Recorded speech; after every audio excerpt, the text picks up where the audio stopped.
السلام عليكم ورحمة الله وبركاته. الحمد لله رب العالمين والصلاة والسلام على رسوله محمد وآله وأصحابه أجمعين.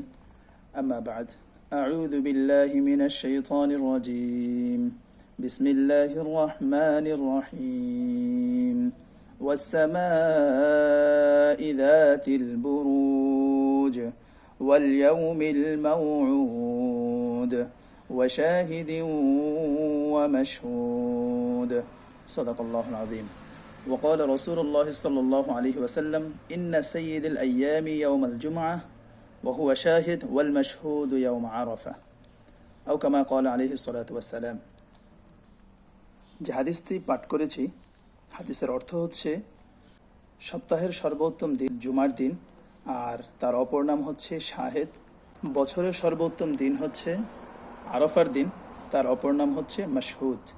আরাফার দিনের নামের ব্যাপারে ওলামায়ে কেরামের মাঝে মতবিরোধ রয়েছে।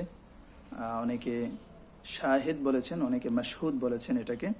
অর্থাৎ যে আয়াত তেলাওয়াত করেছে কোরআনের ওয়াশাহিদি ওয়া মাশহুদ, এখানে শাহেদ থেকে অনেক ওলামায়ে কেরাম বলেছেন যে আরাফার দিন উদ্দেশ্য, ওয়া মাশহুদ থেকে কিয়ামতের দিবস উদ্দেশ্য।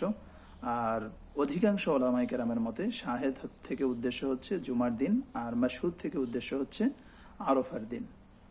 আরাফার দিনের কিছু ফজিলত সম্পর্কে ইনশাআল্লাহ আজকে আলোচনা করব। প্রথমে আলোচনা করব আরাফার দিনের রোজা সম্পর্কে।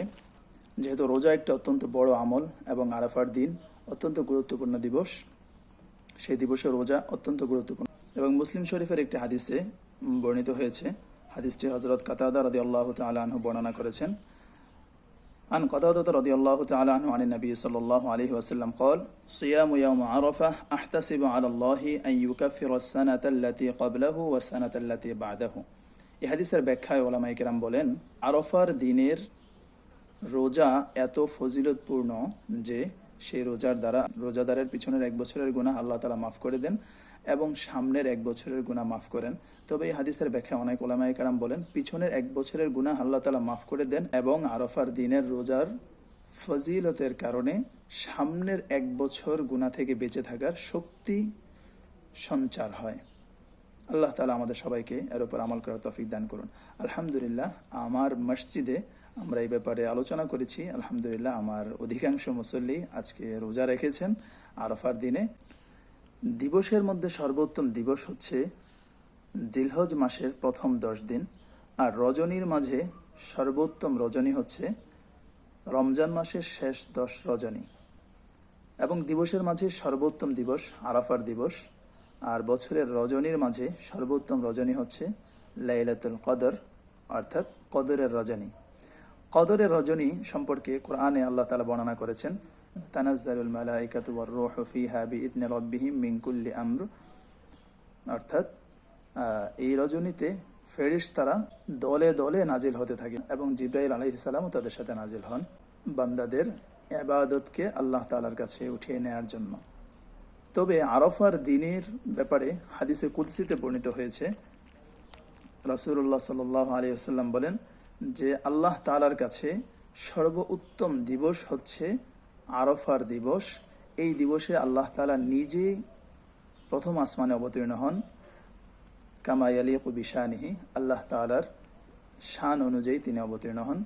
এবং আল্লাহ তাআলা ফেরেশতাদের কাছে বান্দাদেরকে নিয়ে গর্ব করে বলতে থাকেন, দেখো আমার বান্দারা, তারা আমার প্রেমে পাগল হয়ে পৃথিবীর বিভিন্ন প্রান্ত থেকে, আনাচে কানাচ থেকে আরাফায় এসে উপস্থিত হয়েছে এলোমেলো চুলে, সাদা মাঠা ভাবে আমাকে পাওয়ার জন্য, এবং আমি তাদের সকলকে মাফ করে দিলাম। সুবহানাল্লাহ। আরাফার দিনে আমরা বেশি বেশি করে আল্লাহ তাআলার কাছে দোয়া করব, কেননা এটা দোয়া কবুলের দিন। আল্লাহ তাআলা এই দিবসে নিজে বান্দার দোয়া কবুল করেন। কবুল করার জন্য আল্লাহ তাআলা প্রথম আসমানে নেমে আসেন এবং বান্দার সমস্ত দোয়া আল্লাহ তাআলা কবুল করেন। তাই আমরা বেশি বেশি করে দোয়া করব।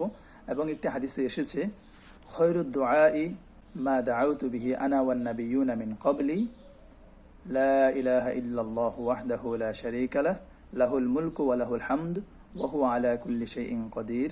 এই দোয়া বেশি বেশি করে পাঠ করা এবং আল্লাহ তাআলার কাছে ইস্তেগফার করা অধিক পরিমাণে, আস্তাগফিরুল্লাহ অথবা সাইয়্যিদুল ইস্তেগফার অথবা অন্য যে কোনো ইস্তেগফার।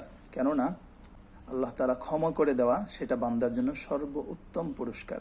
সবচাইতে বড় পুরস্কার হচ্ছে আল্লাহ বান্দাকে ক্ষমা করে দিয়েছেন। তাই আল্লাহ তাআলার কাছে বেশি বেশি করে ক্ষমা চাওয়া।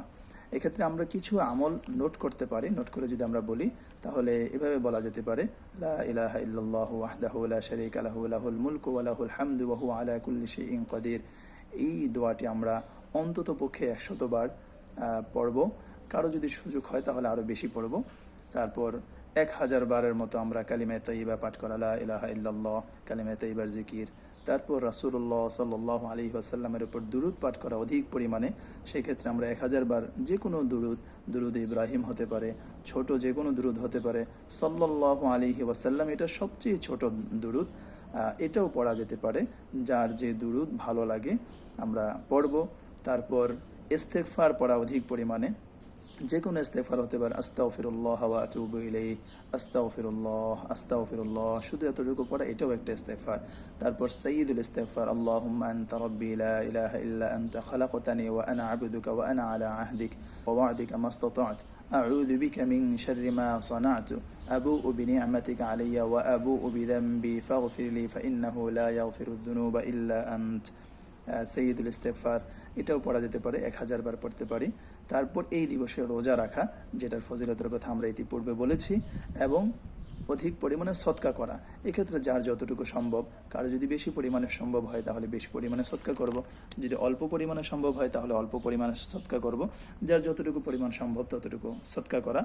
তারপর খুব বিশেষ গুরুত্বপূর্ণ বিষয় হচ্ছে যে নামাজগুলো যথাসময়ে আদায় করা। হ্যাঁ, এই দিবসে নামাজ যেন কোনোভাবেই আমাদের মিস না হয়, এবং যথাসময়ে জামাতের সাথে মসজিদে যেয়ে নামাজ আদায় করব।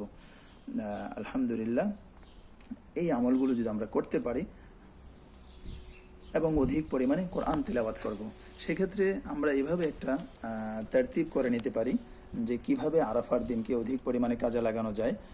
সেক্ষেত্রে এমন হতে পারে যে আরাফার আগের রজনীতে আমরা দ্রুত ঘুমিয়ে যাব, যেন ভোরে তাড়াতাড়ি উঠে যেতে পারি। কমপক্ষে ফজরের ওয়াক্ত হওয়ার, ফজরের সময় হওয়ার 1 ঘন্টা আগে আমরা উঠে যাওয়ার চেষ্টা করব। উঠে আল্লাহ তাআলার কাছে দোয়া মোনাজাত করব, নামাজ পড়ব, এবং বেশি বেশি করে ইস্তেগফার পড়ব। তারপর যে ফজিলতপূর্ণ দোয়ার কথা আলোচনা করা হয়েছে সেই দোয়া করব আল্লাহ তাআলার কাছে। তারপর ইস্তেগফার করতে করতে ফজরের আগ পর্যন্ত আমরা এভাবে সময়টা পার করব।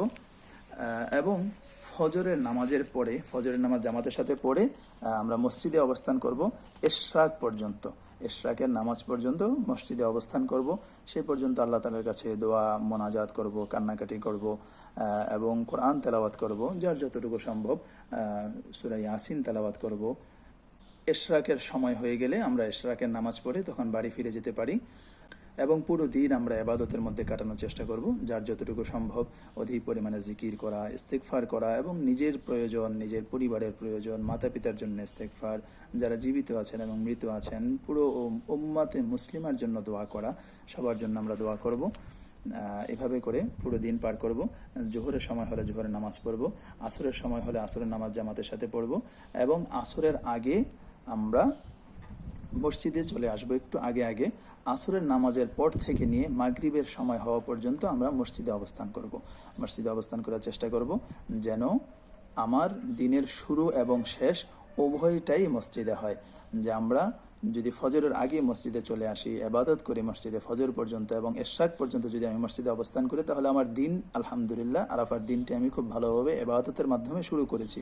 এবং আসরের পর থেকে যদি মসজিদে অবস্থান করি মাগরিব পর্যন্ত, তাহলে আমি আমার দিনের শেষেও, অর্থাৎ আমার দিনটি শেষ হলো ইবাদতের মাধ্যমে মসজিদে, ওই অবস্থায় আমার মসজিদে থাকা হলো। আলহামদুলিল্লাহ, আমার মসজিদের মুসল্লিরা কিছুক্ষণ পরে আমাদের জোহরের আজান হবে।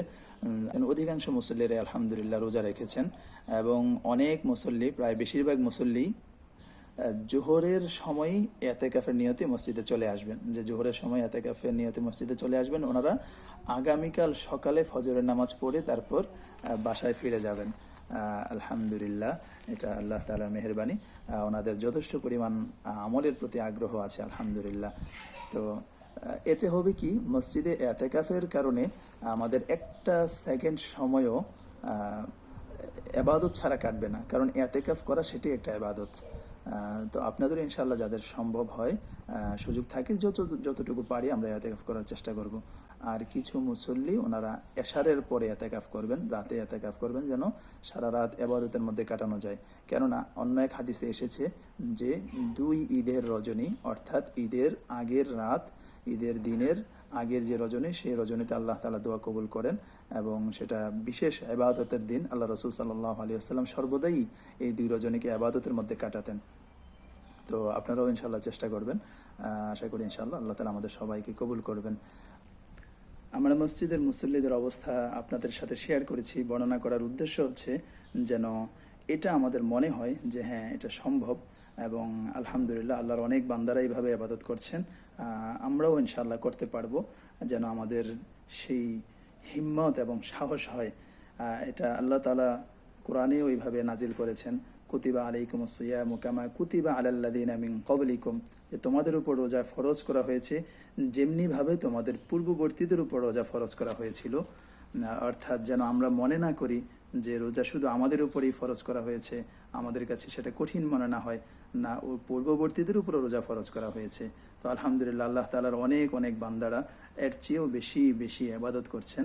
আমরাও ইনশাআল্লাহ চেষ্টা করব ইবাদতে যত বেশি এগিয়ে যাওয়া যায় এবং প্রতিযোগিতা করা যায়, যে আমি ইনশাআল্লাহ আরও বেশি ইবাদত করব, আরও বেশি ইবাদত করব, আল্লাহ তাআলার আরও নৈকট্য অর্জন করার চেষ্টা করব। আল্লাহ তাআলা আমাদের সবাইকে তৌফিক দান করুন, আমিন। তো এই ছিল কিছু কথা আজকে এলোমেলোভাবে সবার সাথে শেয়ার করা। ইনশাআল্লাহ আল্লাহ চাহে তো আমরা এগুলোর উপর আমল করার চেষ্টা করব। আল্লাহ আমাদের সবাইকে দুনিয়া এবং আখিরাতে উভয় জাহানে কামিয়াবি দান করুন। ওসল্লাল্লাহু আলা সাইয়্যিদিনা মুহাম্মদ ওয়া আলা আলিহি ওয়া আসহাবিহি আজমাইন। আসসালামু আলাইকুম ওয়া রাহমাতুল্লাহি ওয়া বারাকাতুহু।